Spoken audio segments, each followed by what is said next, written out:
Assalamualaikum warahmatullahi wabarakatuh, and good morning my students. How are you today? Alright, today we are going to continue our PPM online, and before we start the activity, let's open it by saying Basmalah together. Bismillahirrahmanirrahim. Alright my student, our topic for today is about historical recount text, and then the subtopic is about the Battle of Surabaya. What is historical recount is? Apa itu historical recount? Insyaallah we are going to study for today. So now, sekarang kita masuk saja dulu ke bagian dasar. Dasar saja yang akan kalian pelajari, ya, you should be differentiate. Kalian akan membedakan fungsi sosial, struktur teks, dan unsur kebahasaan beberapa teks recount, lisan, dan tulis dengan memberi dan meminta informasi terkait peristiwa bersejarah sesuai dengan konteks penggunaannya. Dan kalian juga akan mempelajari tentang recount text atau historical recount text. Oke, adapun tujuan yang akan kalian dapatkan setelah mempelajari materi hari ini adalah yang pertama membedakan fungsi sosial, struktur teks, dan ciri kebahasaan teks recount yang berhubungan dengan peristiwa bersejarah.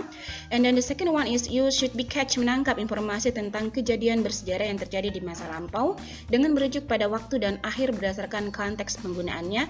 Dan yang ketiga adalah, ya mungkin yang ketiga ini belum kita akan capai hari ini. I just focus on the first and the second one. Okay, my students. So now let's come to our main material for today about historical recount text. Apa itu recount text? Ya, recount text is retelling of an event or a series of events. Menceritakan tentang suatu kejadian atau peristiwa yang terjadi pada masa.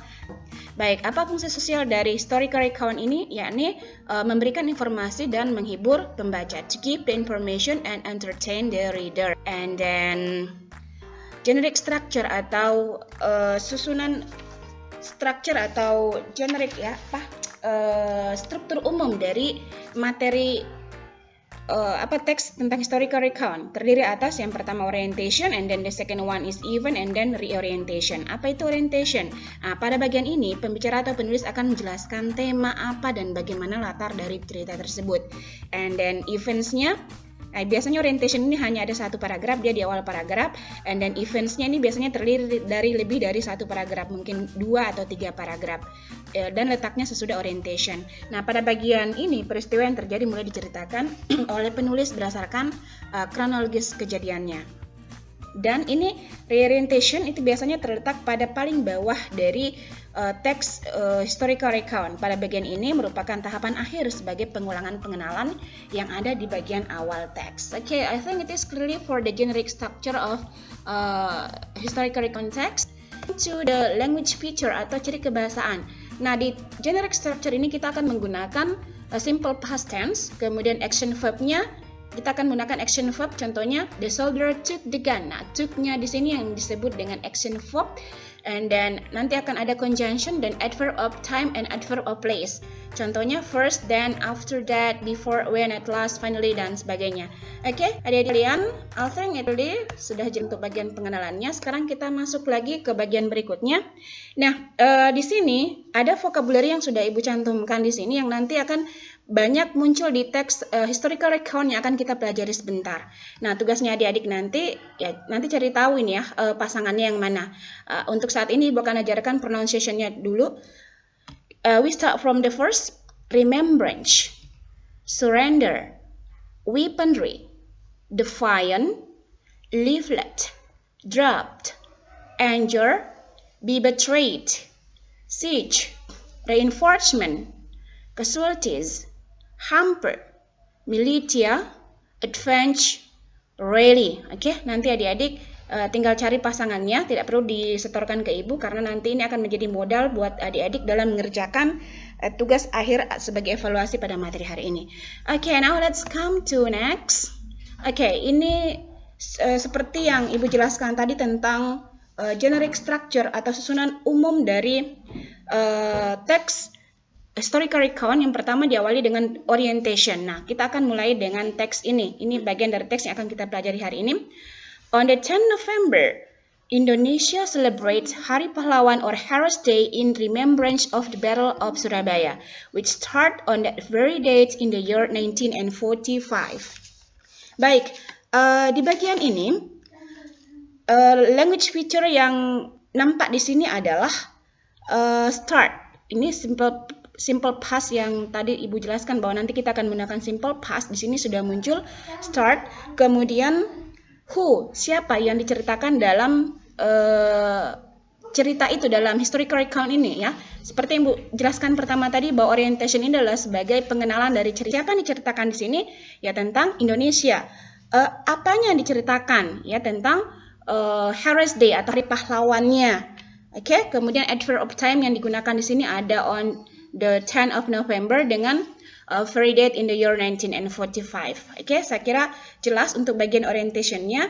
So now let's come to the event. Oke, baik. Eventnya nanti ini terdiri atas beberapa paragraf. Jadi dalam event ini diceritakan tentang kejadian itu seperti apa yang sebenarnya. Jadi sudah masuk ke inti ceritanya.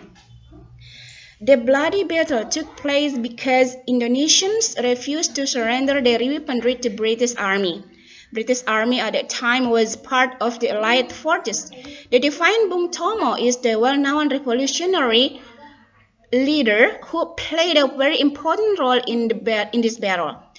It all started because of a misunderstanding between British troops in Jakarta and TUS in Surabaya under the command of Brigadier A.W.W.S. Malabi. Brigadier Malabi already had an agreement with Governor of East Java, Mr. Surya. The agreement stated that British would not ask Indonesian troops and militia to surrender their weapons. Oke, biasanya bagian event itu terdiri atas lebih dari satu. Nah, ini sambungan paragrafnya. Dalam teks ini ada 3 paragraf yang Ibu cantumkan. Ini sambungan dari teks tadi. However, a British plane from Jakarta dropped leaflet over Surabaya. The leaflet told Indonesians to do otherwise on the 27th of October 1945. This action angered the Indonesian troops and military leaders because they felt betrayed. On the 30th of October 1945, Brigadier Malabi was killed as he was approaching the British troops post near Jembatan Merah or Red Bridge, Surabaya. There were many reports about the death, but it was widely believed that the brigadier was murdered by Indonesian militia. Looking at this situation, Lieutenant General Sir Philip Christensen brought in reinforcement to siege the city. Sambungan satu paragraf dari event ini.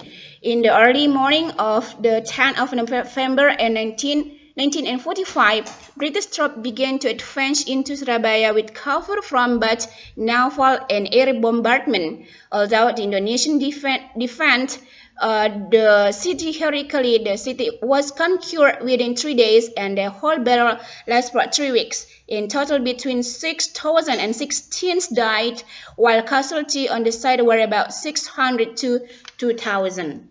Baik, itu tadi eventnya dia dan dari orientationnya, pengulangan dari atau kesimpulan dari ceritanya. A Battle of Surabaya caused Indonesia to lose weaponry which hampered the country's independence struggle. However, the battle provoked Indonesian and international mass to rally for the country's independence, which made this battle especially important for Indonesian national revolution. Baik, Ayan, saya kira jelas. Sekarang ini tugas dari adik-adik untuk materi hari ini. The first one is what is the passage about? Tentang tentang apa cerita tadi. And then the second one is when did the battle take place? Kapan pertempurannya itu terjadi? And then the third one is where did it happen? Di mana pertempuran itu terjadi? Itu tugas individu. Kemudian ada juga homeworknya adik-adik. Tugas mandiri, work atau pekerjaan rumah, bagian dari tugas mandiri juga. Nanti kalian akan mengerjakan teka-teki silang yang mana Ibu menggunakan aplikasi WordWall dan linknya nanti akan Ibu kirim di WhatsApp grup kelas pembelajaran kalian masing-masing. Okay, my student, I think it is enough for today. Have a nice day. Thank you for your and Assalamualaikum warahmatullahi wabarakatuh.